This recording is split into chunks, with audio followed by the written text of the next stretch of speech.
লক্ষ্মীপুরে নিয়ম নীতি তোয়াক্কা না করে যেখানে সেখানে গড়ে উঠেছে অবৈধ ইটভাটা।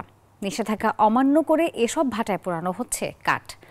এ বিষয়ে বিস্তারিত জানাতে লক্ষ্মীপুর থেকে যুক্ত হচ্ছেন সহকর্মী সাইদুল ইসলাম পাবেল। পাবেল, জানতে চাচ্ছিলাম পরিবেশের জন্য ক্ষতিকর এমন যে অবৈধ কর্মকাণ্ড চলছে সেটি বন্ধে প্রশাসনের কোনো পদক্ষেপ ইতোমধ্যে আপনার চোখে পড়েছে কিনা জানাবেন। ধন্যবাদ আপনাকে একটু জানিয়ে রাখি যে লক্ষ্মীপুরের 5টি উপজেলার মধ্যে 140টি ইটভাটা রয়েছে। এর মধ্যে 78টি ইটভাটাই সম্পূর্ণ অবৈধভাবে গড়ে উঠেছে।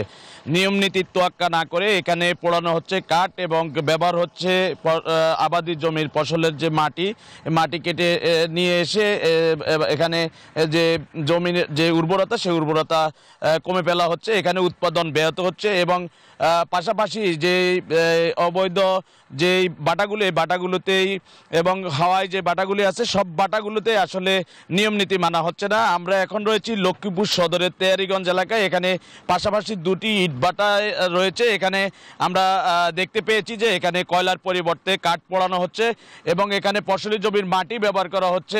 এখানে পাশাপাশি যে বনায়ন রয়েছে, বনায়নের আশেপাশে 1 কিলোমিটারের মধ্যে ইটভাটা স্থাপন করার বিধিনিষেধ থাকা সত্ত্বেও এখানে লক্ষ্মীপুরে এই বিধিনিষেধ মানা হচ্ছে না। এতে করে পরিবেশ হুমকির মুখে পড়েছে। তো এই এমন পরিস্থিতিতে এখানকার যে জেলা প্রশাসন রয়েছে তারা অভিযান পরিচালনা করে আসছেন এবং সম্প্রতি 15টি ইটভাটা বন্ধ করে দিয়েছে বলে এখানকার পরিবেশ অধিদপ্তর এবং জেলা প্রশাসক আমাকে জানিয়েছেন। স্থানীয় বাসিন্দা এবং যে সচেতন মহল রয়েছেন তারা জানিয়েছেন যে এখানে লোক দেখানো যে অভিযান, এই অভিযানের কারণে পরেই আসলে ম্যানেজ করে ইটভাটা মালিকরা আবারও পুনরায় এই ইটভাটাগুলো পরিচালনা করে আসছেন।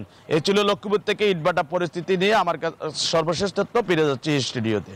পাবেল, আপনাকে ধন্যবাদ।